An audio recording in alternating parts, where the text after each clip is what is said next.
Yeah, Edge is fucking awesome. Although I gotta be honest about Edge. I'm not a doctor. I don't know what his situation is. But he was a guy that, like, he wasn't supposed to ever wrestle again because his neck was so fucked up to where he could die in the ring. I don't know what's changed since then, and I really hope it's not something where he's just, like, saying, like, fuck it, I need this. Like, I do not want him to be, you know, another Misawa. Like, I do not want to see that happen.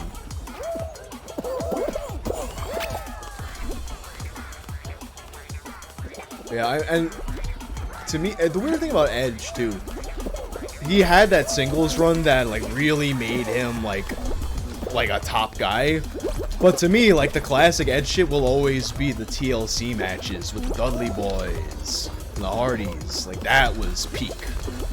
I honestly think part of me,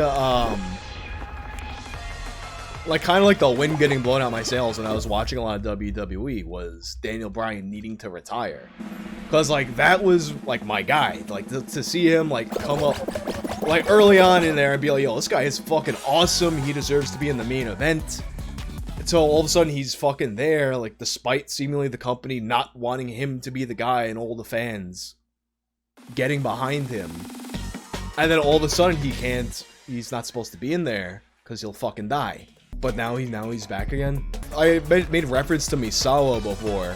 If you guys don't know the story about Misawa, the Japanese wrestler, Kim Justice has a really good video on what happened to him and just that style of Japanese wrestling in general. Yeah, Misawa he died in the ring after a suplex from a spinal stroke. Probably died instantly. And the thing is, it's not that specific suplex was a bad suplex.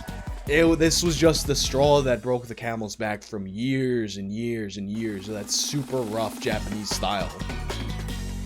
And it sucks because on like that style, in old Japan it was King's Road style, New Japan it's strong style. But to me, like, that's what makes Japanese wrestling so entertaining to watch. Just that fucking hard hitting, like, blasting each other for real. Fucking like Shibata in New Japan. When I got back into Japanese wrestling, I immediately gravitated towards Shibata, Katsuyori Shibata, just because he was like such a heavy hitter, and I love to watch that shit. But then, you know, he had to retire. Like, he's giving people like actual real headbutts.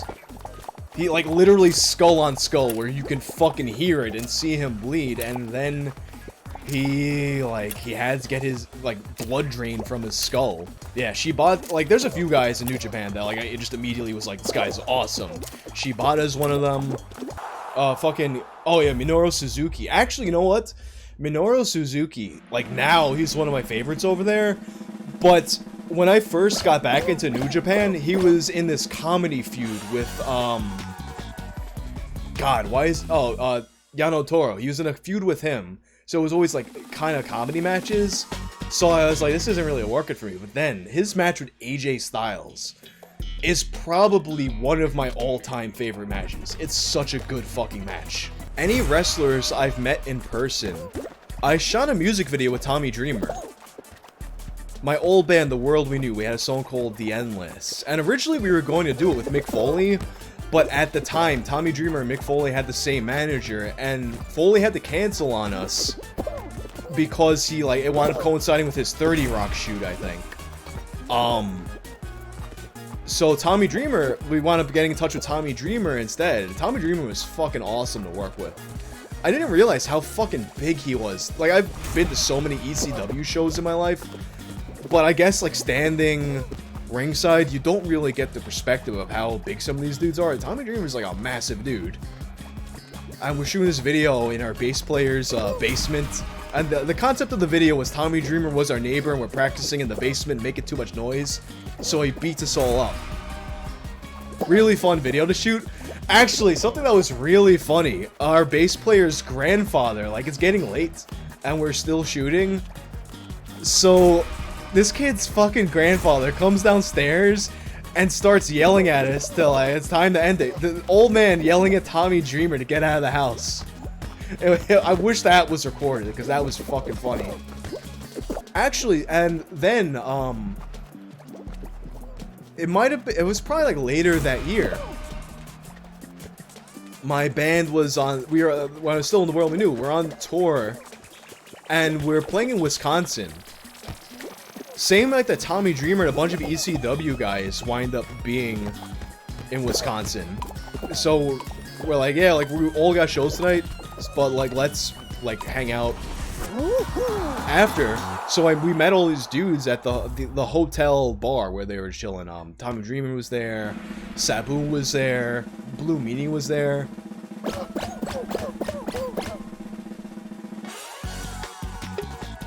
And a bunch of the local guys were there too. Blue Meanie could fucking drink too. I just remember he's sitting there and he's got 2 full ass pitchers of beer to himself. Taking him down like nothing. He barely seems like he's getting drunk off him. And he's telling this story about how... I forgot how the topic even came up. But he's telling us the story about how he sharded himself while doing a moonsault. And he's just like... He kind of like walking around the ring. Oh, you cunt! Walking around the ring, having sharded himself. You're like, yo, I gotta finish this somehow. I think he also told us the story of his...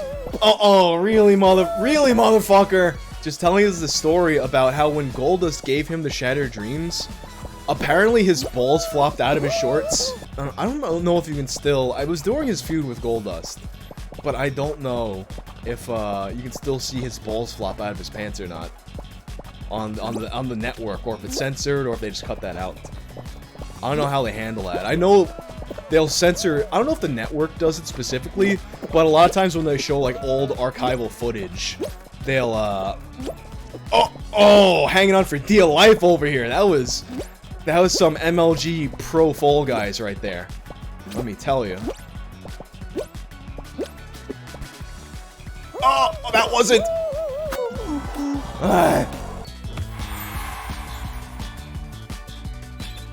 Oh, I'm full pigeon now. Let's fucking go. Better old WCW theme. American Males or Simply Ravishing? I don't remember Simply Ravishing. I remember the original Hulk Hogan theme from WWF back in the day, before he had Real American, was Bonnie Tyler Ravishing, but an instrumental version. The bum bum bum bum bum bum bum bum bum bum bum. And then I think they used that even for the Hulk Hogan's Rockin' Wrestling cartoon, when they had that scene at the end where he's walking through the streets and all the kids mob him because the kids love the Hulkster. And they had the song, I wanna be a Hulkamaniac, have fun with my family and friends. They didn't use that on the show, they used the Ravishing. But I'm assuming Simply Ravishing in WCW was a Rick Rude song, which I don't remember. I do remember American Males, though.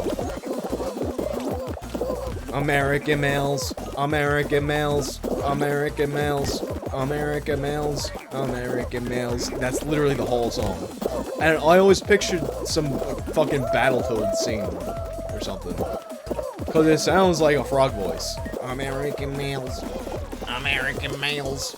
And Hulk Hogan did use Voodoo Child in WCW, the NWO thing. Well, actually, one of my favorite things about that, there's an old clip of, I think it was Mike Tenay. They're talking about the theme song. And Hulk Hogan comes out the Voodoo Child, and Mike Tenay calls it Voodoo Chili. Hulk Hogan's iconic Voodoo Chili theme song. He said something, he said something like that. Fucking Mike Tenay. Does Hulk Hogan still have me blocked on Twitter? I think so. I don't see why he would unblock me. Well, I don't think I deserved the block to begin with. All I did was send him a picture of Rachel Dolezal and tell him she's a big Hulkamaniac.